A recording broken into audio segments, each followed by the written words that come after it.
Buenas tardes. En primer lugar, agradecer a la Fundación de Amigos del Museo del Prado la oportunidad de venir al Prado, donde uno ha pasado su niñez, sentándose con su sillita delante de los cuadros y oyendo a don Diego Angulo, que era una manera entrañable de ver los cuadros, y realmente es un sitio donde a uno siempre gusta volver, fundamentalmente porque aprovecha también para ver de vez en cuando alguna obra, aunque como medievalista uno siempre se queja de que lo medieval en el Prado lo oscurecen un poco, pero bueno, uno tiene que resignarse con ello. Como decía mi presentadora, tuve la oportunidad, la gran suerte de organizar aquella exposición. La verdad es que conseguimos reunir obras interesantes y darle un determinado enfoque, que a algunos no les gustó porque más o menos me declararon como monaguillo o algo así por el estilo. Pues podía haber ido al seminario, pero la verdad es que en mi vida he ido a un seminario. Y mis conocimientos son muchos, perdónenme mi falta de modestia, sobre temas religiosos, y comprobé que eran muchos porque en aquella exposición me permitió conocer a más obispos de los que ya conocía. Es decir, uno por su edad conoce a muchos obispos, pero conocer prácticamente a la totalidad de la conferencia episcopal y enseñarle una exposición, pues tenía su aquel, ¿no? Y sobre todo aquella exposición, para aquellos que lo hayan visto, verían que había algunas llamadas de atención que yo creía que eran sencillas y fáciles de comprender y que a los señores obispos les parecía bastante mal. No sé por qué era monaguillo si ponía aquellas cosas, que por otro lado eran absolutamente ingenuas. En aquella exposición me hacía preguntas como ¿por qué ha desaparecido de la misa de difuntos el requiem? Y el dies irae, o el Dios iracundo, o por qué algo tan hermoso como es la defensa de la mujer de Cristo fue una semilla que tardó siglos y siglos en el que la Iglesia se diese cuenta de que existía. En un momento determinado casi me obligan a retirar aquella cartela. Es distinto y eso es algo de lo que les quiero advertir en primer lugar antes de entrar en materia. Una cosa es ver desde el punto de vista cultural y en el desarrollo de la historia lo que es la religión y lo que representa la religión, y otra cosa es verla desde la fe y la práctica de la fe. De tal manera que son aspectos absolutamente distintos. Y además hay otro aspecto. Este curso que organiza la Sociedad de Amigos del Museo del Prado, es una exposición que está dedicada al Antiguo Testamento. Yo siempre he tenido la idea, que no es nada rara, pero cuando uno habla con teólogos inmediatamente se da cuenta, que al cristianismo le pesa mucho el Antiguo Testamento. Son sensaciones personales, tampoco lo tomen como muy trascendentes, porque sé que alguna persona se puede sentir demasiado sensibilizada por el particular. Pero realmente el Antiguo Testamento, la mitad es leyenda reconocida por los exégetas y teólogos, y la otra mitad es la historia del pueblo judío, y en el fondo pues casi no tiene nada que ver con la doctrina cristiana. Es decir, cuando yo me encuentro con la doctrina cristiana, me encuentro con un principio religioso excepcional. A mí a veces me cuesta trabajo entender algunas formas de predicar el cristianismo haciendo dejación de lo que considero que pueden ser valores fundamentales.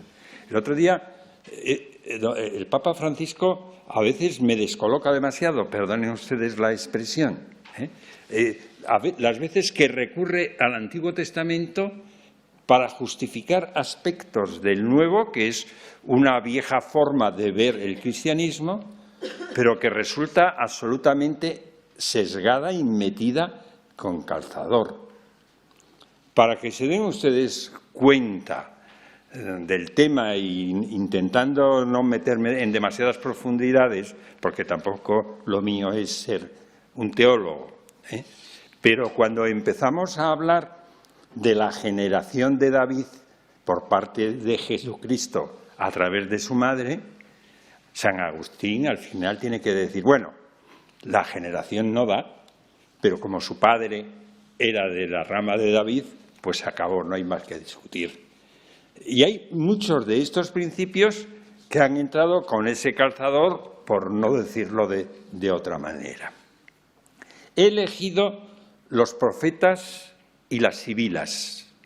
En principio alguien podría pensar que las sibilas no son del Antiguo Testamento, pero las sibilas pertenecen también al Antiguo Testamento y son, por la parte judaica que aceptaron también a las sibilas, las que anuncian a los gentiles la venida de Cristo y por lo tanto su papel es paralelo a la de los propios profetas. Ambos vaticinan, ambos hacen oráculos, anuncian lo que va a ocurrir después. Reciben los profetas el tratamiento de santos. Muchas veces, cuando uno analiza, y lo sabe muy bien, los santos que reconoce la Iglesia, a veces uno se asusta, y eso que la Iglesia ya ha hecho una buena depuración de santos, porque se hacían muchas veces con mucha alegría. A mí me llamaba la atención cuando en un determinado periódico de este país estaba asustado por lo rápido que habían hecho a cierto personaje santo.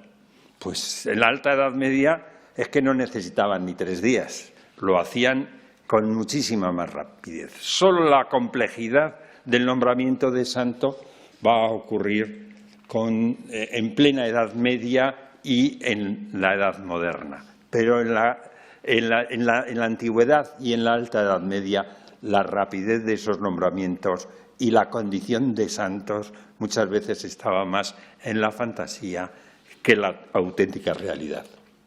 Ahora bien, los profetas aparecían por doquier y recibían su propio tratamiento, como ven ustedes en este hermoso retablo gótico de la Catedral de Pamplona, donde en torno a la figura de Cristo se reproducen todos los profetas con sus cartelas explicativas de cada uno de ellos. Ustedes saben que para el mundo medieval la cartela era fundamental para una imagen.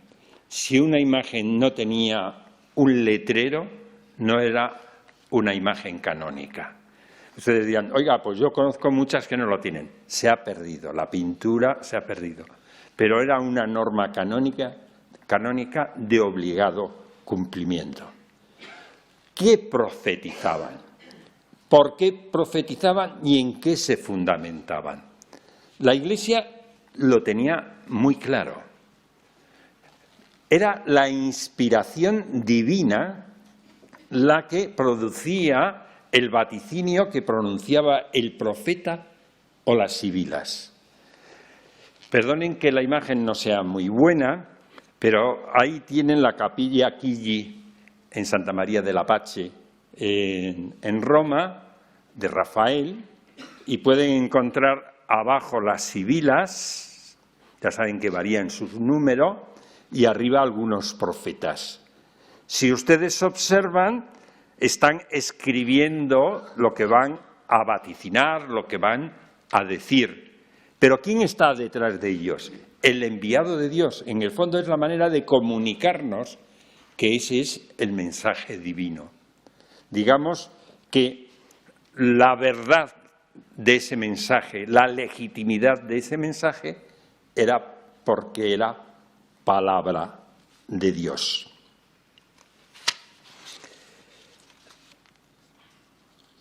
Los profetas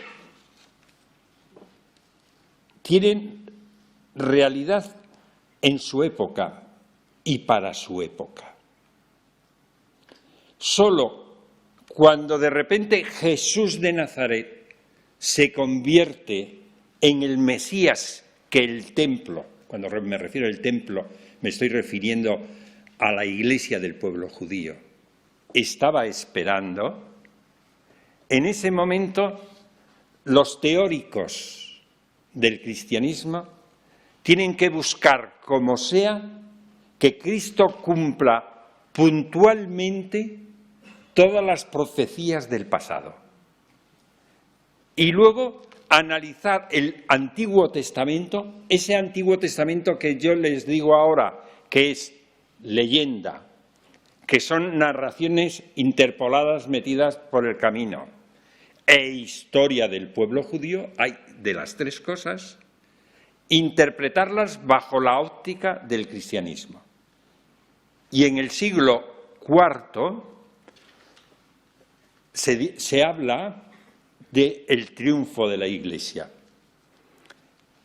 Dentro de esa idea del triunfo de la Iglesia, el profesor de Harvard, Hartman, es una de las grandes figuras de la primera mitad del siglo XX, describía de una manera, yo digo, hasta romántica, el siglo IV es el siglo del triunfo del Galileo.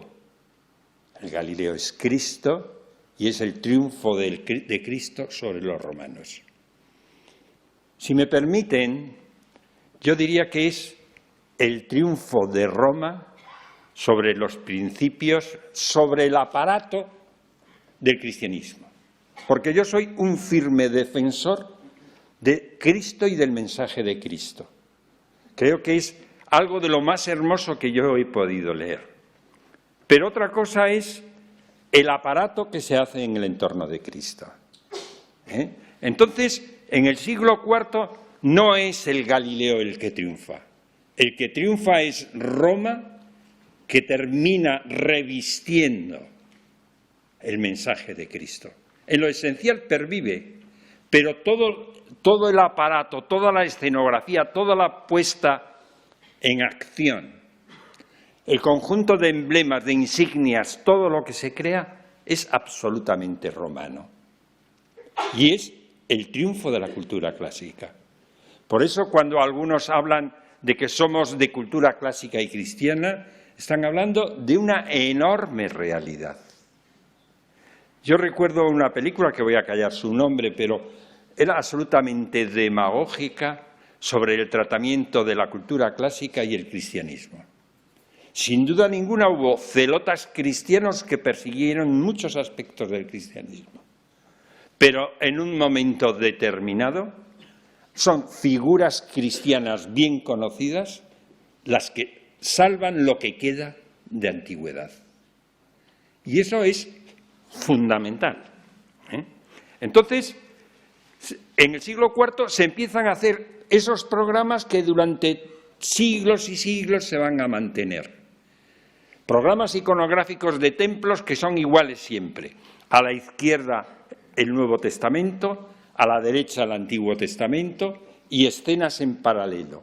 Es lo que se llaman los tipos veterotestamentarios, que son el fundamento de los nuevos. Y se tienen que cumplir a pies juntillas, porque eso era lo que daba legalidad a la verdad cristiana. Vamos a tratar de profetas y vamos a tratar de un profeta, posiblemente uno de los profetas más interesantes, por lo menos desde mi punto de vista, que es Ezequiel. Ezequiel es un profeta de la cautividad en Babilonia y es un profeta que es sacerdote. Y es el primero que produce un cambio radical en el concepto de la profecía. Fundamentalmente le va a interesar algo que los judíos pasaban, que era la imagen de su Dios. Las profecías de Ezequiel van a darnos una simbología y van a rodear a la imagen de la divinidad de una serie de emblemas que lo hagan reconocible. Antes era la nube que estaba sobre el santuario, era una zarza ardiendo, eran cosas rarísimas, sinceramente, cómo Dios se manifestaba a su pueblo. Pero esa era una visión que el sacerdocio no entendía muy bien. Y Ezequiel va a dar esos pasos en función precisamente de crear la imagen de Dios. ¿Cómo era Dios? ¿Cuál era la liturgia que había que hacer en torno a Dios? Y no lo olviden, lo hace desde la cautividad, cuando el pueblo está en cautiverio. Empiezo por una imagen que la hemos tenido en este museo hace poco, cuando se celebró la exposición de Rafael, y es una imagen que, según los autores que ustedes lean, pueden considerar que es de Rafael o de Giulio Romano, su discípulo. Bueno, miren, aunque yo soy historiador del arte, no creo para nada, absolutamente para nada, en los análisis morelianos sobre el arte. Yo sonrío cuando los directores de museo sufren y viene uno y les cambia una atribución, viene otro y les cambia la atribución por otro lado. No digo que no haya que hacer cosas así, pero son muy poco fiables, ¿eh? Desde luego, con la exposición de Rafael, su catálogo nos ayudó bien poco y yo no sé cómo el director no salió corriendo detrás de los autores, porque de alguna manera no se puede machacar como se machacaron los Rafaeles de El Prado.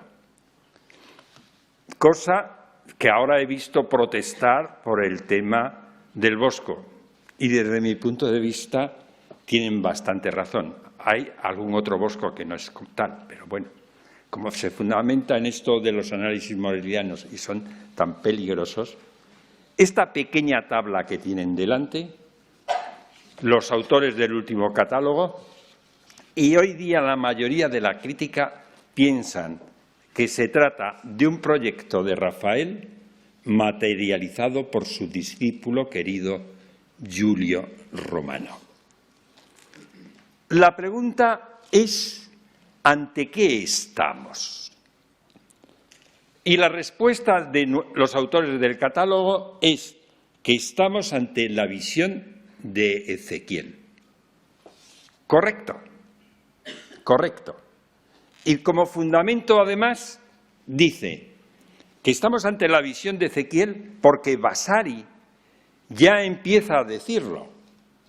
El texto de Vasari sobre el particular es: aparece Cristo sobre los 4 símbolos de los evangelistas.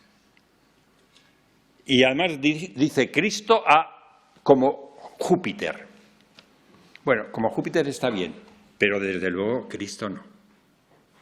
Esto no es un Cristo, por mucho que quiera Vasari y por mucho que quieran los autores del catálogo.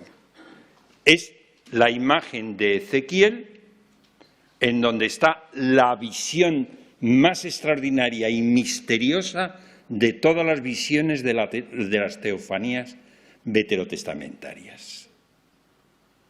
Y por lo tanto estamos ante Dios Padre en lo que se conoce como el carro de Ezequiel. Y nada más.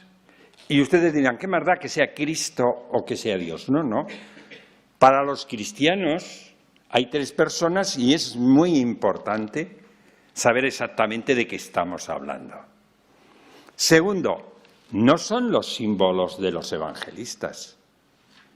No siempre estos 4 animales representaron los evangelistas.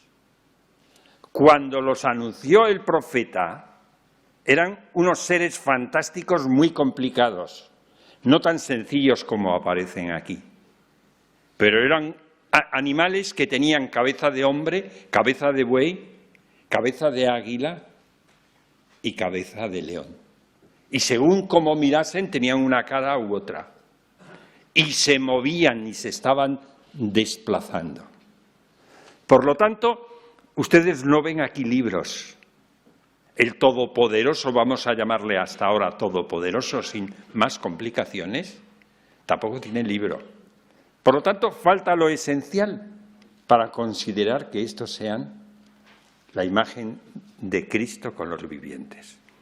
Desde luego, yo no voy a negar que Vasari sabía mucho, pero en este caso no se trata de eso. Serán los cristianos los que empezarán a identificar a estos animales con los evangelistas. Todavía San Juan, cuando a finales del siglo I escribe el Apocalipsis, todavía no piensa que él es uno de estos animales, porque todavía no ha surgido el teólogo que lo va a identificar con uno de estos animales. Y él habla quatuor animalia, 4 animales. Si lo leen, he intentado, no sé si ven aquí, animalia, quatuor, los 4 animales, que son los que ven y que en las traducciones tradicionales se dicen los 4 vivientes. Pero aquí lo que quiero que observen es que tienen unos círculos debajo. Son las ruedas de la visión de Ezequiel. Es decir, que aquí no son todavía los evangelistas, sino las ruedas de la visión de Ezequiel. Y llegará un momento en que el tetramorfos será los símbolos de los evangelistas sin más discusión. Pero o están al lado del evangelista o el animal lleva el evangelio en sus manos o en sus pies. ¿El evangelio cómo lo pueden llevar? Pues con un rollo. Si el evangelio, ya saben, los evangelistas pudieron escribir en rollo, puede ser un rollo o puede estar en un códice. Durante la Edad Media, la visión de Ezequiel, cada vez que se ve la visión de Ezequiel, difícilmente se olvidan de representarnos los círculos. Miren, esta es Santa María de Aneu, una pintura románica del Museo de Arte de Cataluña, y vean ustedes en la visión, aquí abajo, está el profeta y están los círculos. Porque la visión de Ezequiel, todos los exégetas están de acuerdo que es una visión del cosmos, una visión cosmogónica y con una visión total y escudriñadora por parte de la divinidad de cualquier rincón de los cielos y del universo. Y se desplazaba la divinidad por el cielo. Bueno, la fantasía no ha dejado de parar, de crear. Aquí es una visión Norg, en donde ven cómo por un lado están los animales y por otro lado le ponen las ruedas de cualquier manera, de maneras tan extrañas que ya me dirán cómo este carro puede funcionar con esta rueda atravesada aquí. Y aquí tienen una Biblia moderna judía en donde es un astronauta. Realmente, ya saben, toda esta gente que se dedica a Millennium y a estas cosas tan entretenidas de la sociedad en la que vivimos, que no dejan de crear, y dicen, no, lo que Ezequiel vio fue un astronauta. Y si se dan cuenta, esta es una ilustración de una Biblia hebrea actual, en donde la visión de Ezequiel es esta especie de nave volante que ustedes ven ahí. Miren, ¿qué es la visión de Ezequiel? Está claro por lo que les acabo de decir y, por otro lado, porque recuerden, la visión tiene lugar junto al río Quebar, es un gran nubarrón, como ustedes ven aquí, y aquí tienen al profeta. El profeta estaba junto al río y miren cómo hay un rompimiento de cielo para que lo vea el profeta. Y es lo que está viendo. ¿Qué está viendo? De repente lo que los teólogos conocen como el carro de Ezequiel desplazándose por el cielo. ¿Se dan cuenta la sensación de movimiento? Esto no es un icono, una imagen majestática, sino que es como si estuviese bajando por un tram. Cuando se han deslizado ustedes por un tobogán y la fuerza te lleva y levantas los brazos, pues esos animales están actuando como carro que se desplaza y se va desplazando para caer, va cayendo hacia donde está el propio Ezequiel. Y lo que hace el artista de una manera muy inteligente y poco usual es que nosotros estamos percibiendo la imagen como si viniese sobre nosotros mismos. Es decir, Esta escena es lo que está viendo aquí el profeta. Y nosotros nos lo ha puesto en primer plano. Es uno de los éxitos de la composición, aparte de la ubicación de los animales y la concepción de la figura. De tal manera que nosotros sentimos el peso de esa teofanía sobre nosotros mismos a la vez que lo ve el profeta. Luego, por otro lado, hay un personaje que cuesta trabajo interpretar, pero pienso, y esto no es absolutamente seguro, que dibujar una mano con un rollo que le manda Dios al profeta, en este tamaño, piensen que es una tablita así, es muy pequeña, dibujarlo aquí es muy difícil. Y es mejor dibujar una persona presentando algo que simplemente la mano. Por otro lado, quiero que también vean algo importante. Bueno, aquí lo pueden ver en detalle. La persona de pie que estamos viendo, que baja y le entrega el rollo de lo que va a anunciar. ¿Qué es lo que debe anunciar el profeta?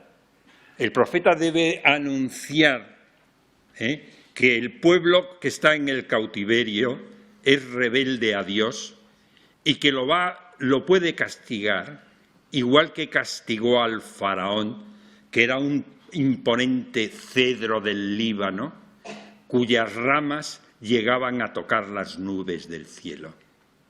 ¿No se dan cuenta el protagonismo que tiene este árbol aquí? No me gusta entrar en tantos detalles iconográficos porque muchas veces son meramente especulativos, pero a mí me da la impresión que aquí se están juntando dos momentos de profecías del propio Ezequiel. Está puesto demasiado bien puesto, demasiado bien colocado. El gran árbol por encima de todos, cuya cima, cuyo alto llega a tocar las propias nubes. Va a ser castigado el faraón y les anuncia al pueblo que cayeron árboles más grandes, que les diga que el faraón cayó también y era un cedro, como un cedro grandísimo. Bien, nos falta, la composición del carro es muy original, como les acabo de decir, pero nos falta algo que siempre llama la atención, siempre ha llamado muchísimo la atención y que los exegetas subrayan. Ojos que miran, que ven, que escudriñan. Por eso los exegetas dicen, es la divinidad en el cosmos, dinámica, moviéndose por el cosmos, y los ojos que todo lo ven. No sé si la imagen da de sí, pero son cabecitas que ustedes podrían decir, es un rompimiento del cielo, son los típicos angelitos. Ninguno tiene alas. Y lo más significativo de todo son los ojos. Todo lleno de ojos, de caras por todos los lados. Si bajamos por aquí, la imagen no da para más, pero por todos los sitios del rompimiento del cielo aparecen cabecitas con ojos muy abiertos mirando. Se ha tomado la libertad el pintor de no pintar simplemente ojos, sino que los ojos tienen su cabeza y esos ojos están ahí presentes. Esa obra dio lugar a una de las joyas de la tapicería flamenca, que para suerte nuestra tenemos aquí al lado en el Museo de Artes Decorativas. Es este hermoso tapiz que tienen delante, que se enuncia mal en el museo y por parte de los especialistas, porque se dice también que es la visión de Ezequiel. Pero no es la visión de Ezequiel, falta la parte inferior. Pero tampoco, como vamos a ver, lo que se representa es lo que vemos en la visión de Ezequiel. Esta simplemente es una teofanía sin más trascendencia. Miren,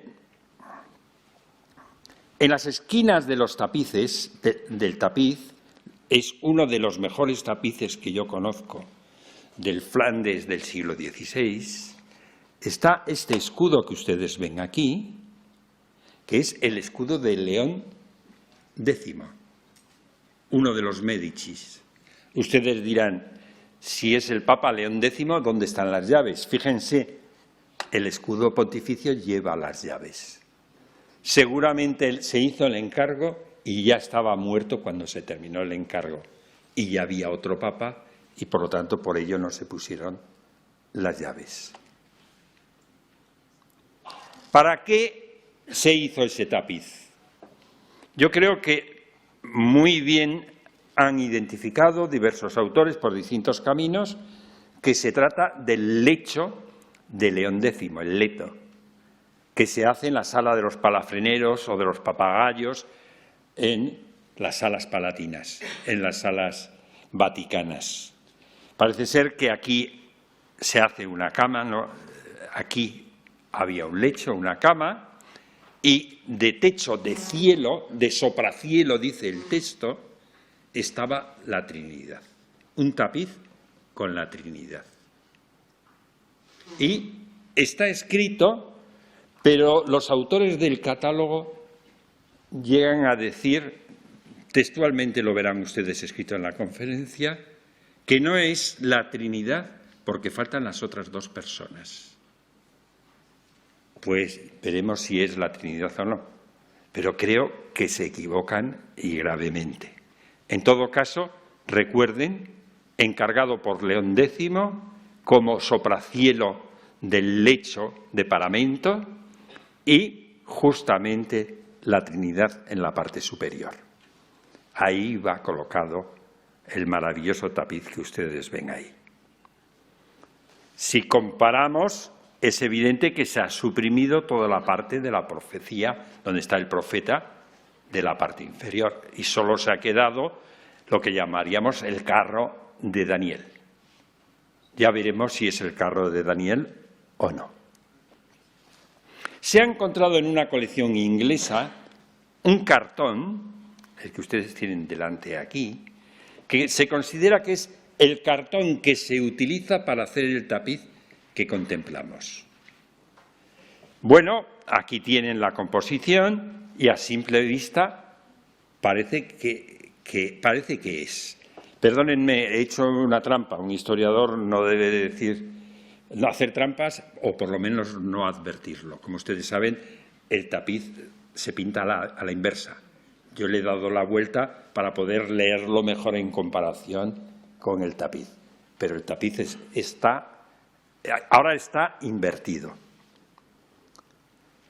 Si nosotros trazamos los paralelos entre uno y otro, las diferencias son notables.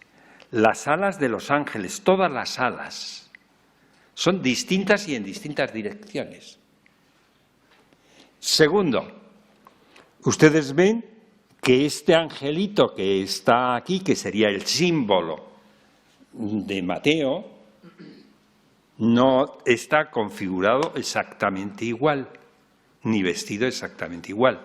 Pero sobre todo este otro ángel que hay aquí, pues resulta que tiene una tela que viene por aquí, perdonen que se vea tan mal, y que sigue apareciendo al final por detrás, esto del ratoncito a veces, y sale por aquí.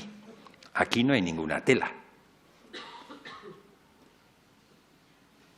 Si lo comparamos con el tapiz, lo vemos. ¿Ven esta tela azul que hay aquí? Luego veremos, está en el tapiz, pero no está en el cuadro. ¿Qué misión tiene esta tela? Pues yo no lo entiendo. Funcionalmente funciona muy mal. Pienso, y creo que estoy en lo cierto, que al Papa estar tumbado en la cama descansando en medio de un oficio, estar viendo las partes pudendas del ángel, aunque era un angelito angelical, si me perdonan la expresión, le ponía nervioso. Y decidió poner una telita que empezase tapando sus partes pudendas y luego ya lo sacó por la espalda y sacó por aquí, llevado al viento, esa parte que le cubría. Y segundo, por mucho que diga Joanides y su compañero de catálogo y otros autores, no es verdad que haya una confusión en los archivos vaticanos. Decían que era una trinidad porque era una trinidad. ¿Qué están viendo ustedes aquí? Un nimbo triangular. Por lo tanto, el tapiz era, gracias a ese nimbo triangular, la Santísima Trinidad. Sin ningún, es que esto no es discutible, es decir, hay cosas que son especulativas y otras cosas, pero en el Vaticano le llamaban la Trinidad porque tenía su nimbo triangular que le correspondía, porque lo que representaba era la Santísima Trinidad. Si comparamos tapiz y tabla, notaremos también grandes diferencias. Posiblemente la que más les suene es esta que ustedes están viendo, de este paño que al estar pintado en azul se ve mejor de lo que veíamos antes. Ven aquí sale ese paño que pusieron en el cartón y que arranca justamente tapando esas partes pudendas al niño. Las alas, fíjense por dónde viene este ala, fíjense en este otro lugar, Dios mío, con el ratón, esta ala ha desaparecido. Y ya no digamos el resto del tratamiento de las alas. El vestido del ángel, este está vestido a la flamenca, lleva una saya con brochadura, una botonadura en un lado que no existe ni siquiera en este modelo. Entonces, ¿qué ha ocurrido? ¿Qué sucede? Pues simplemente que al Papa se le ocurrió tener una Trinidad. Quería tener una Trinidad. Y cabe la posibilidad que Rafael hiciese esa Trinidad. Cabe, pero no tenemos ninguna seguridad. Si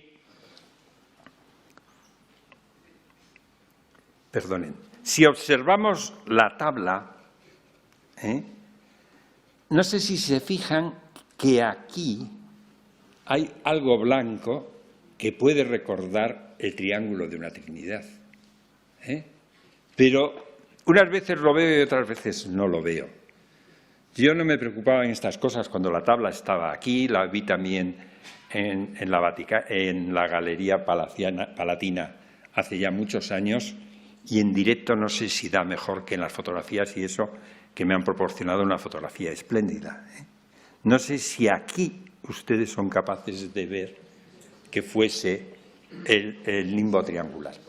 En todo caso, no importa, porque lo que está viendo Ezequiel es la divinidad al completo.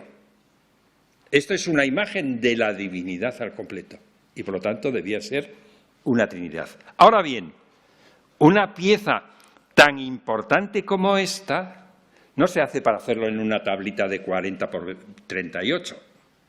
Esto debe ser modelo para una pieza mayor. La composición es absolutamente excepcional. Por otro lado, el Papa no debió elegir esto, sino la otra pieza de Rafael que hubiese dado lugar a lo que estamos viendo. Porque no encaja para nada. Si ustedes, perdonen que les maree, si ustedes se fijan, se introduce en el cartón una mandorla alrededor, que no está en la tabla. En la tabla simplemente hay un rompimiento de cielo. Aquí se quiere enmarcar la figura, con lo cual el aspecto que nos quiere transmitir la figura es distinto. ¿Por qué podemos preguntarlo que no la mandorla? Porque Rafael buscaba el dinamismo, la potencia de desplazarse por un cielo abierto, por un rompimiento de cielo. Y al ponerle una mandorla lo hacemos más estático, más en forma de icono. Por otro lado, el Papa tumbado y mirando arriba la Trinidad. Bueno, yo he tenido la suerte en Erice dar una conferencia, una cosa que organizaba la OTAN, que yo nunca entendí por qué lo organizaba la OTAN, y se daban cursos de cultura pagados por lo de la OTAN. Y no sé por qué me hicieron el favor de hacerme dormir en la misma cama que durmió Reagan, que durmió el Papa, etcétera, etcétera. Era una cama bestial, perdónenme la expresión. Cabían 6 o 7 personas dentro de la cama. Y en la parte superior de la cama había una enorme Trinidad mirándote. Y era una Trinidad muy estática. Entonces, esta Trinidad concebida de esta manera, pues es como si pasase de largo. Es decir, el Papa no la iba a sentir sobre sí mismo, sino que se estaba desplazando hacia los pies de la cama. No sé si me explico. Mientras que en la tabla sentimos que la Trinidad viene hacia nosotros, al quitarle todo lo demás y colocarla en esa lectura horizontal y paralela a la cama, es como miro a la Trinidad y no viene sobre mí, sino que pasa como un bólido por encima de mí. Lo que da la impresión, lo que a mí me indica que seguramente el Papa vio esa posible imagen y quiso que se hiciese una Trinidad parecida a esta imagen. Y Vincidor, que era el artista discípulo de Rafael, enviado a cuidar las obras que se hacían en tapices allí, tomó unos apuntes rápidos del carro de Ezequiel y lo adobó a su manera. Le advirtió el Papa, dice, oye, que este angelito me lo tapas, que no esté así. Y luego las alas no las tenía bien definidas y copió alas que encontramos en los repertorios de Durero y de otros autores flamencos. De hecho, si ustedes se fijan en este tapiz, que es maravilloso, en el fondo es muy poco rafaelesco. Se aleja bastante de Rafael. Se nos dice, y perdónenme porque se lo cuente de una manera un poco vulgar, Rafael decía, les mando un Rafael y me envía un cuadro flamenco. Me refiero cuando mandaba un cartón para hacerlo tapiz, pues le variaban la estética de lo que estaban viendo. Y de hecho, este cuadro está muy alejado de la estética de la tabla que estamos viendo. Por esas múltiples y más amplias razones que verán ustedes en la conferencia escrita. Francisco I estaba enamorado de esa Trinidad que vio en Flandes y quiso que se le hiciese otra serie de cartones y que se incluyese la Trinidad. Y en el guardamuebles del Louvre figura la serie de cartones hechos para Francisco I y también su Trinidad. Pero se perdió en la Revolución. Pero sabemos que se hizo en el 18 2 series de gobelinos con los mismos temas. Y da la casualidad que hace unos años uno de los gobelinos, el que pertenecía a Mazarino, apareció con la Trinidad, que es esta que ven ustedes aquí. Bueno, si antes no veíamos a Rafael, lo veíamos muy flamenco, aquí ya vemos lo que vemos. Pero, sin embargo, a pesar de no tener el nimbo triangular, pretendieron indicar que era la Trinidad. Ego sum qui sum. Ego sum alfa et, bueno, omicron, pero es omega lo que debía poner. Ego sum via veritas et vita. ¿Se dan cuenta? 3 egos. De una manera inmediata uno piensa que 3 egos son 3 personas. No sé si me explico lo que quiero decirles, pero se equivocaba.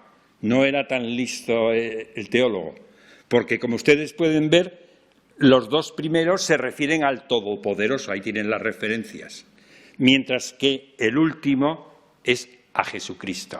Les falta el Espíritu Santo. Pero de esa manera de repetir los 3 egos, pensaban que estaban ante la Trinidad.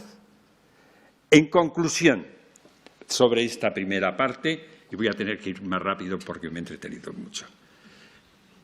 Esta es una obra de un boceto posiblemente de Rafael con intervención de Giulio Romano para una obra mucho más importante de lo que estamos viendo en esta tablita. que de una manera extraordinaria el teólogo que le habló a Rafael captó el significado de la profecía de Ezequiel, pero que a su vez Rafael supo darle el dinamismo y el sentido cósmico y visual que tenía la profecía en su origen y no la que tenía a través de los teólogos cristianos a lo largo de la historia. Si me permiten, pasamos a una segunda profecía de Ezequiel. Esta es una profecía absolutamente histórica. Es una profecía que habla del valle de los huesos secos. Recuerden ustedes la profecía. Seguimos en el cautiverio y el profeta es llevado a un valle donde hay unos huesos secos. Dios les va a insuflar su ánimo, su espíritu, es difícil la traducción, y los huesos se van cubriendo de carne y van naciendo.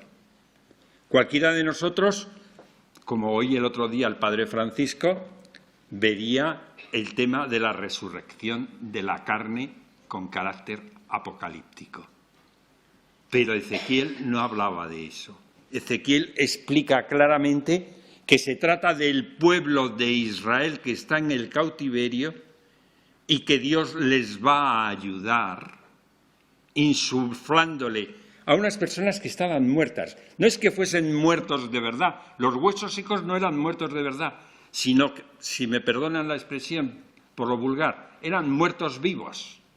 Es decir, su desesperanza, su situación anímica era de seres que estaban ya acomodados a esa situación de cautiverio y estaban muertos. Entonces les insufló, aquí ven estas bocas, insuflando el Espíritu de Dios. Y les dices una vez que se recuperen, que yo los sacaré del cautiverio. Eso dice la profecía. Bueno, una visión muy ingenua de un pintor que se llama S.A., no sabemos qué significa, de la Baja Baviera, una obra muy popular, en donde vemos a Ezequiel, el valle de huesos secos, los resucitados, Cristo como intermediario del juicio que va a tener lugar. Es decir, aquí se ha manipulado, perdónenme por la expresión manipulado, se ha dado un giro a la profecía para llevarla al Apocalipsis, es decir, a la época cristiana.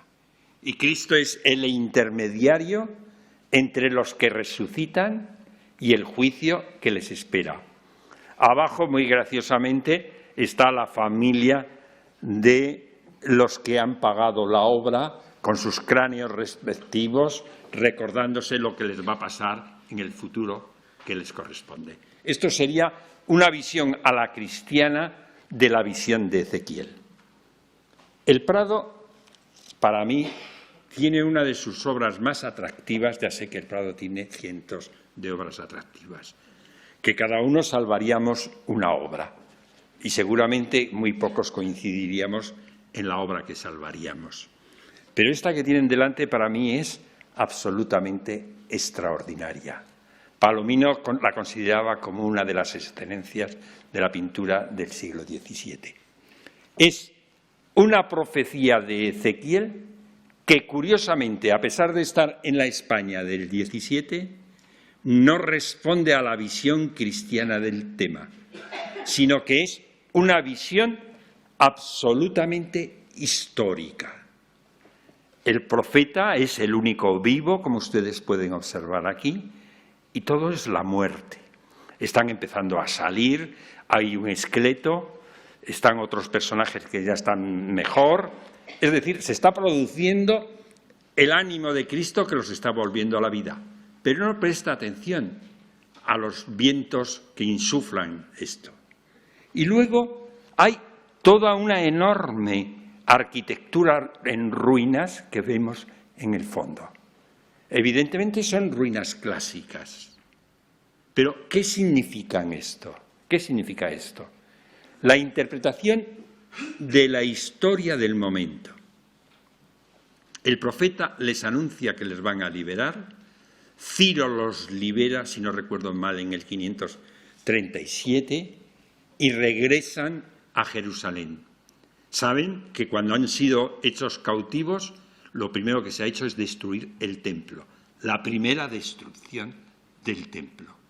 Cuando regresan, se dedicarán a reconstruir la ciudad y, fundamentalmente, el símbolo de la cultura y de la civilización judía, su templo.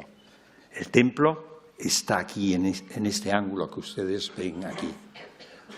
No tiene nada que ver con el templo judío, pero es que estamos en el siglo XVII y en la visión que estos enormes tramposos, entre comillas, y con mucho cariño y respeto, hacían los historiadores y los artistas del XVI, que todo lo falseaban, hermosísimamente, pero lo falseaban, ¿eh? Y consideraban que el templo era como una gran rotonda, la que ustedes están viendo ahí. Nada más regresar del cautiverio, lo primero que hacen va a ser restaurar el templo y esta obra. Por lo tanto, Collantes, Francisco de Collantes, que es el autor de esta obra, responde a la representación histórica de la profecía de Ezequiel, directamente a la interpretación histórica, para nada la trascendencia de la resurrección de la carne, ni nada por el estilo. Y lo curioso es que es una originalidad difícil, no conozco otra en este sentido. ¿De qué manera España, en el ambiente que Collantes trabaja, hace esa visión, claramente inspirado por un teólogo, porque Palomino ni lo capta? Palomino llega a decir que es la resurrección de la carne sin más, y sin embargo es la recuperación del pueblo judío y la magna obra de reconstrucción del templo, el segundo templo. Bien, hemos hablado de resurrección de la carne. Ligado, como hemos visto en la tablita esa flamenca, con el juicio. En España, en la Catedral de Salamanca, tenemos una de las pocas veces que nos encontramos representado el Dies Irae. El Dies Irae que molesta muchísimo a la Iglesia actual. Hasta 1970 figuraba en el misal, la misa de difuntos, en el momento del requiem. Se pronunciaba el día de la ira. Pero claro, el cristianismo no podía pensar en un Dios iracundo, pero existe ese Dios iracundo. Fíjense ustedes la actitud que los hermanos Deli dan a la figura de Dios en el momento del juicio. Es como un Zeus tonante que va a lanzar su flecha o su dardo contra los que merecen ser castigados. Es el Dios de la ira. Ese Dios de la ira, que a lo largo de la Edad Media será anunciado por las sibilas. Todos ustedes han oído hablar o han asistido seguramente a una representación del canto de la sibila, que es justamente el día de Navidad. Se recuerda por parte de la sibila que vendrá el fin del mundo y que la ira de Dios caerá sobre aquellos que se lo merezcan. Esas sibilas que han sido asimiladas por los cristianos. Cuando les decía lo del triunfo del Galileo y yo les decía el triunfo de la cultura clásica, es porque se ve claramente, Nicea decide que las sibilas tienen que existir, porque los gentiles estaban avisados por las sibilas de que iba a nacer Cristo y el Salvador. Y nos encontramos esta hermosa sibila de Velázquez, que como pieza es preciosa, pero iconográficamente es nada, una cosita, ¿eh? La pieza plásticamente es maravillosa, pero es una sibila que tiene la tabla donde va a escribir su oráculo. Pero esta respuesta de las sibilas asimiladas, sibilas paganas asimiladas por el cristianismo, esta responde a asimilar no solo las sibilas, sino asimilar la cultura clásica. ¿Ustedes se fijan ese cuadro que tienen delante? Ese cuadro que tienen delante es la retórica. Ahí pueden ustedes ver a Aristóteles, pueden ver a los grandes pensadores de la antigüedad clásica, los sabios. Vean, Sofía, no sé si lo aprecian aquí, Sofía en griego. Y estos hombres de la antigüedad clásica, ¿de dónde les viene la inspiración? Del Espíritu Santo. De tal manera que ellos mismos se llegan a montar la idea y llegan a encontrar a lo largo de la historia alguna tumba de algún filósofo en donde hay signos de que se le enterró a la cristiana. Imagínense con qué anacronismo tan brutal. Pero en esa idea de encontrar que el mundo clásico fue y debe mucho de sus éxitos precisamente a la inspiración cristiana. Sibilas se representan de muchas maneras, escribiendo como la que veíamos de Velázquez, o poniendo estas de Guadalajara, que pertenecen a la escuela madrileña de mediados del 17, en donde tienen un cuadrito que es lo que están anunciando. Esto es la sibila líbica que anuncia la entrada de Jesús en Jerusalén. Esta es la sibila de Eritrea, que es la de que en Navidad hace el canto de la sibila, por eso aparece con el nacimiento, y es cuando pronuncia el Dies Irae, es testigo con Daniel de la ira del Señor. Para terminar, simplemente decirles Marañatá, que es decir, que ese mundo apocalíptico interpretado de una manera en el Antiguo Testamento y reinterpretado en el Nuevo, se cierra esa Biblia con esta expresión, Marañatá. Ven, Señor, aquí estamos. Muchas gracias.